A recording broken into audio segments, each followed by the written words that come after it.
Welcome to Pivot Parenting, where we help parents of teens overcome regret and disappointment to find peace and connection in every situation. I'm Heather Frazier, your parenting expert. Journey with me to discover effective parenting tips, improve family relationships, and build a brighter future for your kids. Buckle up, things are about to get better. Hello, my beautiful friend. Welcome to today's episode of Pivot Parenting. I have a fantastic guest that I would like to introduce you to today.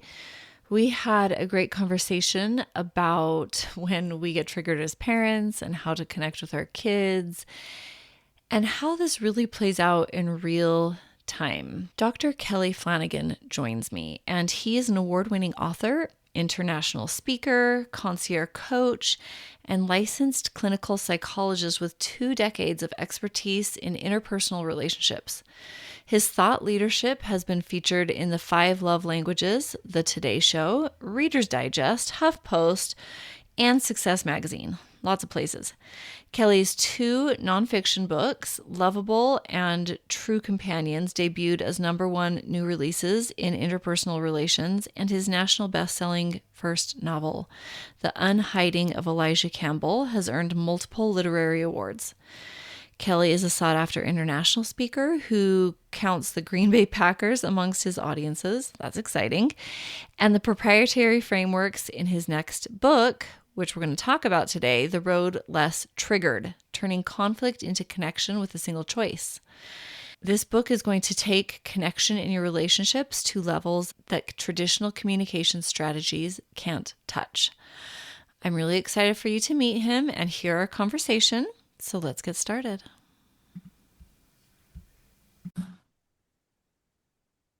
Dr. Kelly, welcome to the show. Heather, it's great to be here. Thank you for having me.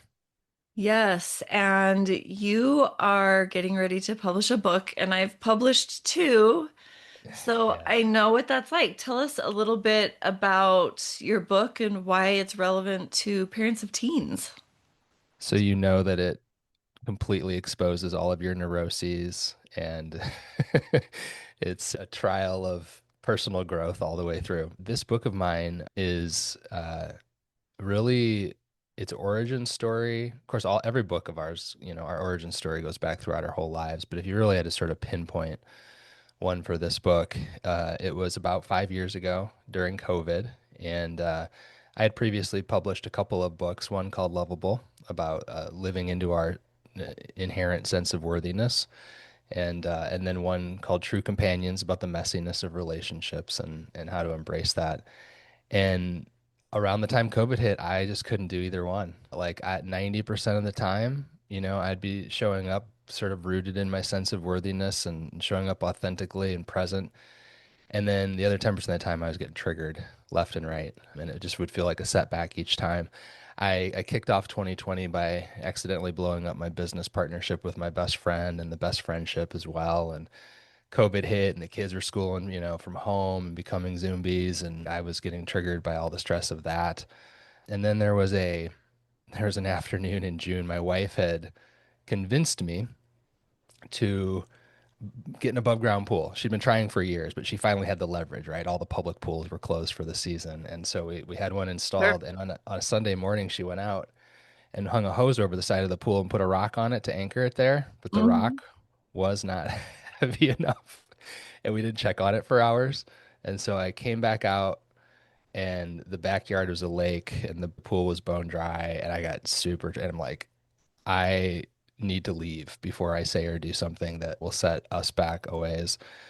And so I got on my bike and I started, said I'll blow off some steam on a bike ride. And about 5 minutes into that bike ride, I wasn't cycling cautiously. I was frustrated and almost got hit by a car, pumped the brakes, went over the handlebars, broke my left collarbone on the asphalt road, and ended up with what are called fibrous tissue non-union fractures, which means that the bones don't actually heal stronger. You get like a hinge in the bone where that, Oh, you grew yeah. an extra joint. Yes, I have actually 2 extra joints in my left collarbone. That's so fun. Yeah, lovely. The unlovely part of it was that it meant it took a long time to recover. You couldn't get right back into Sure. exercise in the gym. So New Year's Eve rolls around going into 2021, and I was looking for fitness resolutions to get myself back in shape. And right in the middle of looking through the internet for, like keto versus paleo diets and all that stuff, I heard a quote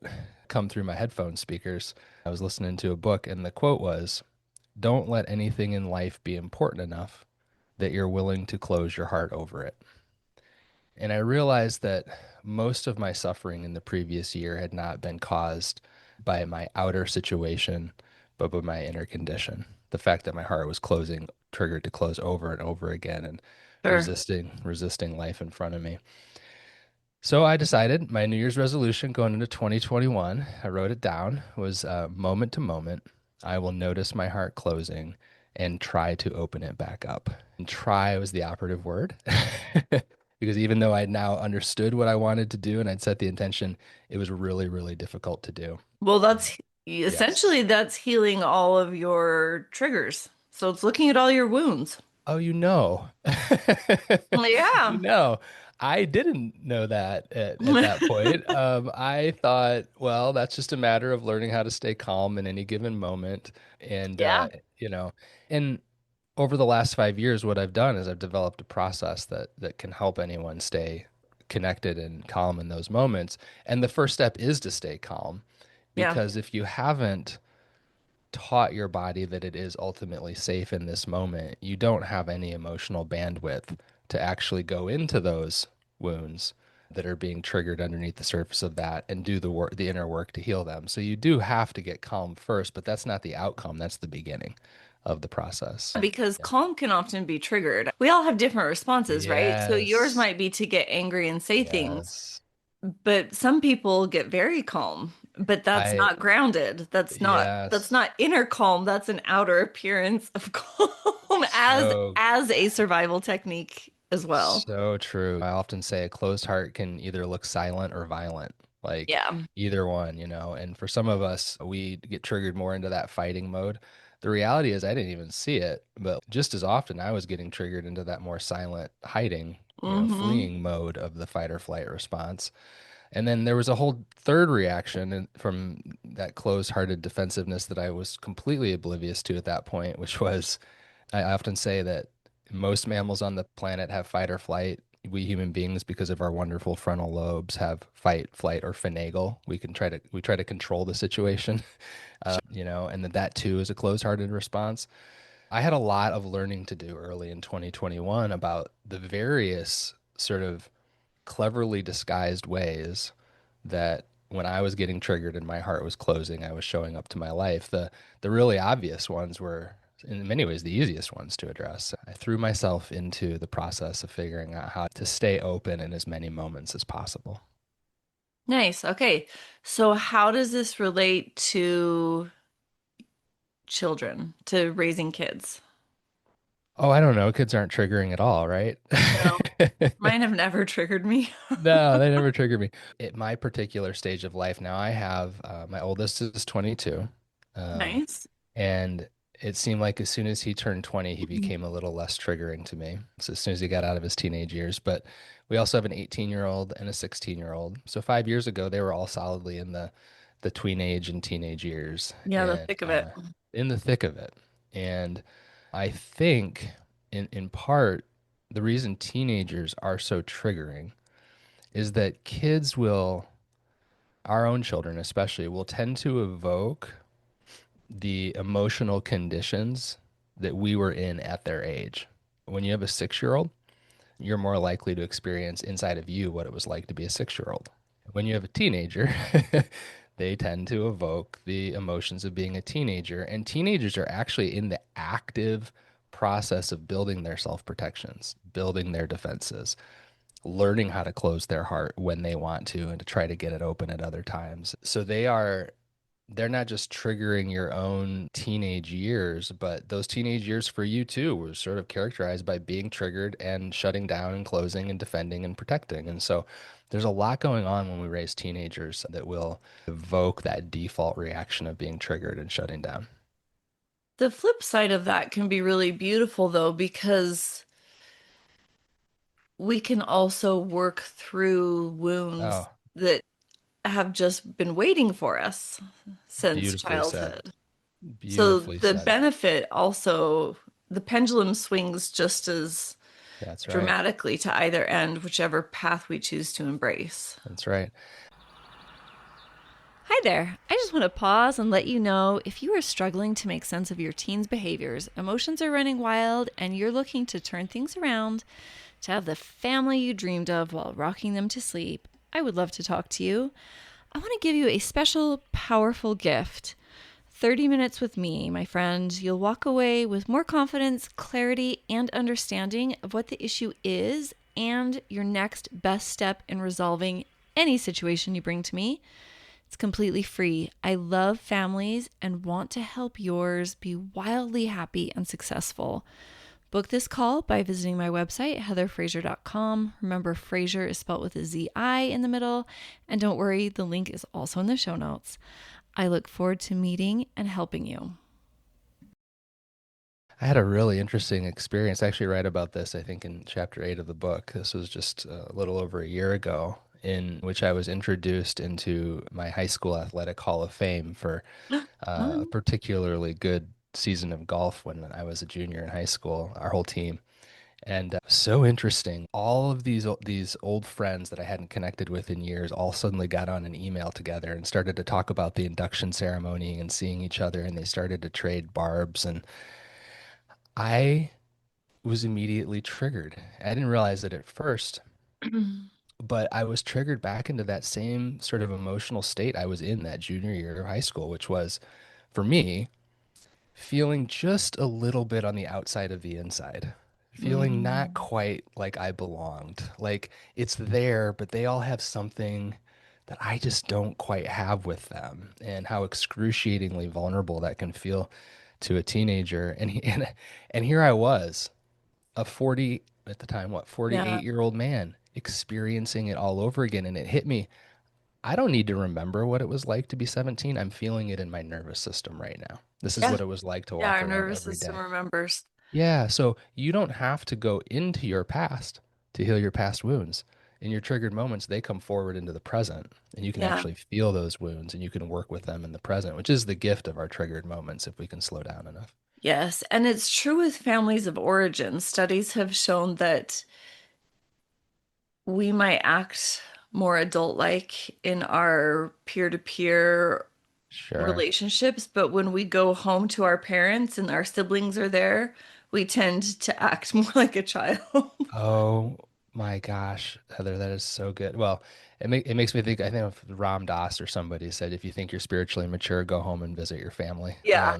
And what he's getting at is the way that the stimuli of that original environment do sort of they take you internally back into the past. I remember when we first moved back into the same region with my parents after I got married and we had kids, and my wife and I would always leave my parents' house in a fight. And eventually we got a beat on what was going on. And she was like, it's like as soon as we walk in the door, you quit being a husband, and you act like you don't have any responsibilities. And I'm sort of alone parenting the kids. And I realized, yeah, when I walked back through the doors of my childhood home, I started to act like a kid who's at home and doesn't have another family to take care of. And so to own that it was evoking that sort of old emotional experience for me was key to me being able to stay in my, Yeah. adult, fatherly, husbandly self and be who I Great needed. maturity and owning the recognition Oh, yeah. instead of Takes a little, denying it and be like, no, I don't. I would like to say I owned it on the first try, but there was probably dozens of defensive Oh, responses before I finally went, she's on to something here. dang it. Our Yeah, she's spouses see right. us pretty clearly. Hey, man. I think Rob Bell said when you get married, you get a second set of eyes. That is one of the blessings of marriage. It's It not is. an easy blessing at times, but it's one of them. Yeah.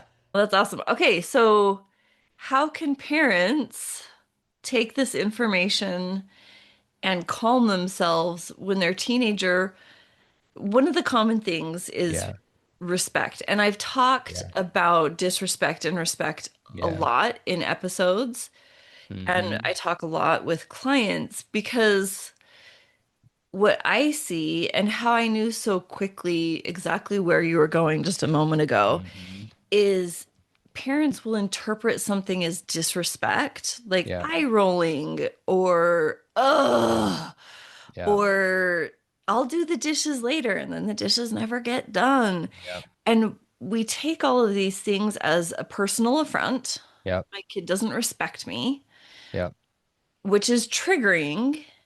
And parents are making it all about them when really Yes. their kid just, their best friend is trash talking them behind their back, or they Yes. didn't sleep well, or they're hangry, or they didn't do well on a test and they're afraid to tell you, or they just tried to vape today for the first time and they don't want you to look at their eyes, or Yes. whatever it is. And it's nothing to do with the parent, but that they're disrespecting me belief is really triggering. Mm. Yeah. I'll answer that in two ways. Number one, I just want to affirm what you just said, the wisdom of trying to always get ourselves into the shoes of our kids. I remember during that Hall of Fame experience, in fact, I shared this in the speech that I gave at the Hall of Fame induction ceremony. As an adult, when your kid walks into high school for the first time, you're hoping a few basic things, right? They don't do drugs, they don't get pregnant, they get decent grades. I mean, just some Yep. basics. But when a kid walks into the doors of a high school, they have one question that's just sort of repeating in their mind: where am I going to belong? Where am I going to belong? Where am I going to belong?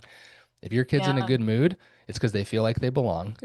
And if your kid seems to be struggling, crabby, resistant, disconnected, it's because they are worried or believe that they don't belong. It's everything is hinging on that at that age. So just to put Yeah. yourself in their shoes and remember that that's the core drama of their life. It's not whether or not they get the garbage out to the end of the driveway. Unless there might be a girl walking by when they take the garbage out to the end of the driveway, and there might be a chance that they get to, Yeah. The like new that's hottie neighbor. right, exactly. Like that's what they're revolving around. So yes, put yourself in their shoes. The tricky thing, the second part of that response is that when we're triggered, it's almost impossible to get into a place of empathy for somebody else because when you're triggered, your nervous system is telling you you're in danger. And empathy is a product of our higher mind or our vulnerable soul. Yeah.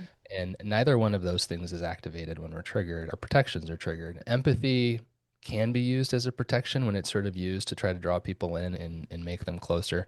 But in a situation like that, where you're feeling disrespected by a kid and you go into protection mode, empathy is going to be hard to come by. So the first thing I'd recommend is do make it all about yourself, but go deeper than just I'm not being respected. I'm not being respected is oftentimes for us parents is code for a deeper, older emotional longing to be seen, to be understood, and to be supported. And basically what we're saying as parents is listen, now I'm a parent and I brought you into this world and I provide you clothes, food, and shelter and emotional support. And now I'm owed those things. I'm owed to be seen, to be understood, and to be supported by you. Of course, we're not, but we feel like parenting has put us in a position where we have a right to those things. Yeah. And so just to slow down and say, as soon as you have that, like, you're not respecting me, just to slow down and go, can you sink a little deeper into the more tender side of that, the softer side, the I just want someone to see me, to The understand, non-defensive. the Yeah. non-defensive. And what you discover is that usually in that moment is that you're demanding that your kids meet a need of yours that it's not theirs to meet, right? Your job as a parent is to see them, understand them, and support them. That's not the reciprocal job of a child. And so when you sink deeper beneath the you're not respecting me reaction and you get connected with those softer, older, more vulnerable needs, then the question is, where do I want to get these needs met right now? Number one, how can I just feel the deficit Yeah. that I've carried forward into adulthood from my childhood? But then where are some places where I can get these needs met in a healthy way? And suddenly you discover that you're less triggered when your kid does the exact same thing because you're not needing the kid to meet those Yeah. needs.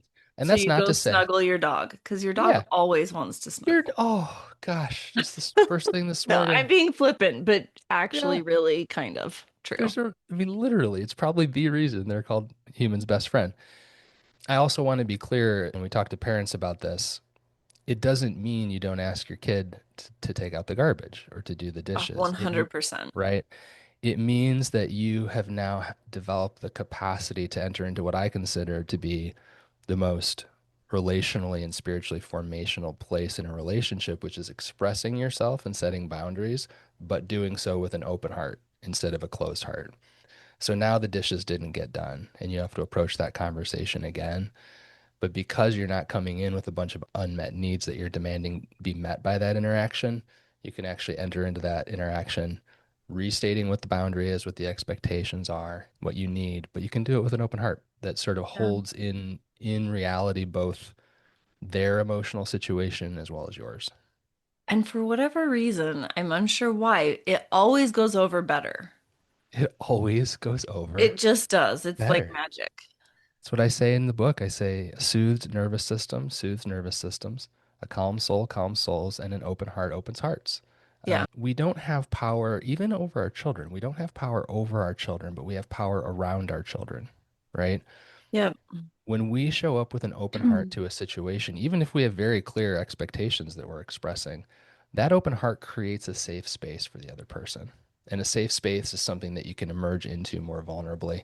It's the one place in the world where they can leave their protections behind and show up. So, Yeah. absolutely, like it's a power move to open your heart and to show up with it. It never makes you weaker, it always makes you wiser. Yeah. And I think a secondary benefit of it is that when we are calm, then we can read our child better. Oh, man. And Yes, so instead of just focusing on the dishes, we're actually going to see their mood that's and right. how they're feeling and be able to like, okay, I can see you're annoyed by doing the dishes. Yes, And we can assess, is it because they're hungry? Is it because they yes, look emotionally drained? Are they upset? yes. What's going on with them? And then like you just said, I love that. Open hearts, open hearts. That's right. We can be more attuned to their needs. Well, and I think like when you've just momentarily done the work to drop into your own adolescent emotions and needs and deficits, then the empathy for your child becomes a natural sort of follow-on response, right? And I remember when I did my first therapy years ago, my therapist had the best response to everything. Like I'd tell him something that I just thought was just terrible, just the Hmm. worst. And he'd go, "Yeah, of course."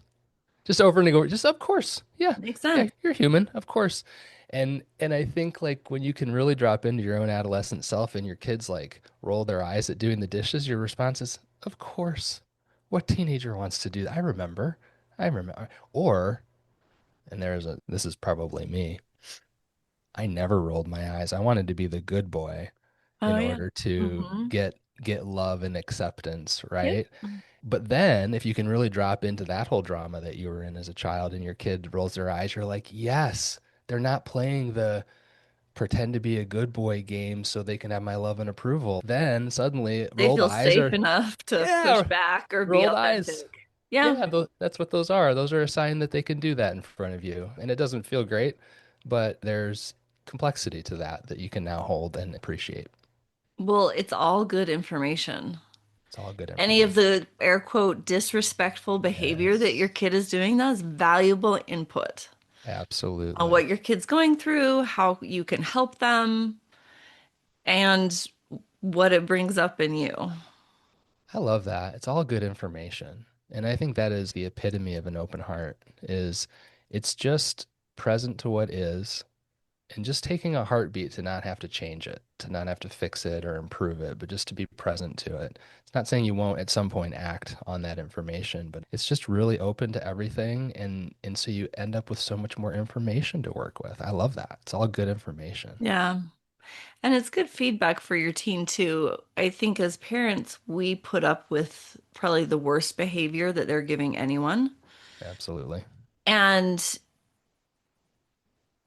to acknowledge all the things we've talked about. And I think that it's okay to talk to your kid about, like, I love you. I'm always going to Hmm. be here for you. But most people in your life, the way that you Yeah. consistently come at me isn't going Yeah. to win you friends. Oh, So, would you like Exactly. to learn some tools that I've been Exactly. It's practicing? so good. What you see when you really step back out of that moment and look at your kid's life is you're like, oh, they get it. Like their teachers say they're great kids. They've got Yeah, good friends. they save their Just worst for us. yeah, they're exhausted by the whole drama by the time they get home and they just let it all hang out with us. I think that's totally true. It doesn't mean we don't respect our own limits as parents. Yep. One of the first times I feel like I really showed up to my kids with a truly open heart, but an authentic boundary. I was driving my middle son to something. So it was right before had a license. And he was giving me both barrels. And I said to him, I said, Quinn, I love you unconditionally, but I don't drive you unconditionally. If you continue to treat me like that, I'm going to have to pull over and let you walk. It's entirely up to you. Right. And he was quiet for the rest of the ride, which was fine. The barrels were quiet. But I think that's what we're aiming for. That authentic honoring of our own limits while Yeah. having empathy for them and an open heart to what they're going through. Yeah. Yeah, everybody needs corrective Mm-hmm. acknowledgement from time to time, but to do it with love instead of, Yes. you're Yes. driving me crazy. I and I often think with kids, teenagers especially, they're at that age where verbally and cognitively you can have the conversations. And a lot of what's learned by our kids is caught, not taught. But every once in a while, I think teaching moments are super valuable. And I remember a time, it was a winter morning, and my back was in bad shape. And we just had a snow, and my wife was out shoveling the driveway in my place. So I was inside making breakfast in her place. And my son got up and I said, hey, dude, please go out and help your mom finish the driveway while I wrap up breakfast here. And he's like, I want to, that whole thing. And of course, I'd rather stay warm and cozy in the house on a Saturday morning too when you've just had a full week at school. But I said, but I really need you to do this. Join your mom out there. No. Right. And so I sat with that for a little bit and I looked at him and I said, hey, bud, I'm not going to tell you that you have to go outside and join your mom. I just want you to think about how this works relationally, though. Okay. I love you no matter what. I'm in here making you breakfast. How do you think I feel about making you breakfast and serving you in that way when you don't want to serve the family and your mom in that way by joining her? Yeah, I'm not trying to shame you. I'm not telling you you have to do it. I just want you to understand the relational implications. I'm going to make you breakfast. I will love to make you breakfast if you are also contributing to what's happening here this morning. And so I left it at that. And a couple minutes later, I hear clump, clump, clump, and his snow boots are going out to the driveway. And it's one of the things I love about that kid. When you actually speak truth to him, you don't have to force him to do anything. He really takes it in and responds. Teaching kids about what companionship entails. At Yeah, home is one of the first places they're really going to learn the healthiest lessons in that. It's just that our hearts have to be open when we're doing it, or we'll send them all the wrong messages. I love that. So, as parents are trying to look at their own triggers Yeah. and stay present and open, Yeah. do you have any practical tips on how to do that? Yeah. So this book, The Road Less Triggered, that I'm releasing, I want people to know it's an entirely practical book because that's what I was facing at the beginning of Yeah. 2021. I was already inspired Yeah, you can to, see where you want to get, but it's like, yeah, what's the path to get there? exactly. Like I had never experienced so vividly that inspiration wasn't enough. Clarity wasn't You enough. need to know how. I need to know how. And of course we don't. I mean, there's three parts and nine total steps in the process. The first step is the first step for a reason. I call it sensing conflict coming. And what I realized when I started to look around at approaches or methods for addressing our triggered moments is that almost all of them started once you were already triggered. And I don't know about you or anybody listening, but at least me, once I'm triggered, it becomes exponentially more difficult to get on back on track. Yes, it does. Right? Like the nervous system is now activated and you're having to reteach it in the moment that this isn't then, you're safe here. Yeah. And that takes some work. So the first step of the process for me became sensing conflict coming, basically using what is our sixth sense that no one talks about. We talk about the first five: sight, hearing, taste, touch, smell. But no one talks about the sixth sense, which is interoception. It's the inward looking sense that tunes into the body and is constantly monitoring our bodily state. So, like when I ask someone, do you have to go to the bathroom? You use interoception. Are you tired? Are you hungry? You're using interoception to check in Okay. with your body. We just don't use it consciously and intentionally. And there's some pretty good data I share in the book that says that if you use interoception to sense that you're about to be triggered and your heart's about to close, you get about an 80% earlier warning than if you rely on your first five senses alone or even your thoughts. I recommend that people begin by really starting to build that interoception muscle, fine tune your capacity to recognize what's the fingerprint of mine. You know, when a furnace starts, like the pilot light kicks on real quietly, Mm-hmm. poof, you know, boy, if you can learn that, what that feels like in your body, and you can go, oh, this isn't me triggered My yet, but this is brain's me. about to blow up. Yeah, this is me triggered in about an hour when someone says this or does that. Now you have so many more degrees of emotional freedom to actually work through what you want to do. Do I want to let myself continue to close? Do I want to stay open? And I tell people the pilot light will always come on somewhere between your waist and your temples. No one in the history of the world ever said my heart closed and my toes started to cramp. It's always waist to Right temples in and here. in Okay. there. Yep. And everyone's a little different. And I encourage people to get really specific. Like someone will say, "Oh, I feel it in my chest." I'll say center of your chest or a little bit left, right? And then they're like, actually, it's a little lower. It's almost like right under my sternum. Like, yeah, now you're starting to tune into that pilot light, right? And in the book, I offer a worksheet called the See It Sooner Self Inventory, I call it. It's a way to basically start to map out when my heart is a 10 and I'm completely open, what's it feel like in my body, in my thoughts, in my behaviors? And then when I'm a 1, when my heart's totally closed, and then every degree in between, so that you can become familiar enough with your bodily fingerprint that you'll be in a conversation and you won't know why. And you don't have to know why. You just have to go, oh, I just dropped from a 9 to a 5, right? From that Mm-hmm. open-hearted to I'm on the brink of closing. And that is all the warning you need to begin to work with that moment differently than you ever have. Without being able to go into the whole process, to me, that's the leg up that I would want to give listeners. Yeah, that's brilliant. And our nervous systems are great at pattern recognition. Yes, absolutely. Consciously, we might not even recognize, but our subconscious nervous response will pick up Yes. on pattern recognition. It's like, you're walking down a path in the woods and you jump back and you look down and it's just a Mhm. stick, right? But the pattern recognition of your nervous system said, 50-50, that's a snake. Oh, yeah. Um, I almost stepped on a rattlesnake one time. It was yeah, terrifying. yeah, exactly. And especially after that happens, a Oh, stick you're going to be acting before you're thinking. And that's yeah. because your nervous system is designed to do that. I read a great book in which the author talked about how our brains are just prediction machines. And when Mm, you really start to notice this, it's quite eye-opening. The example I always think of is you get home from work and you go to the mailbox.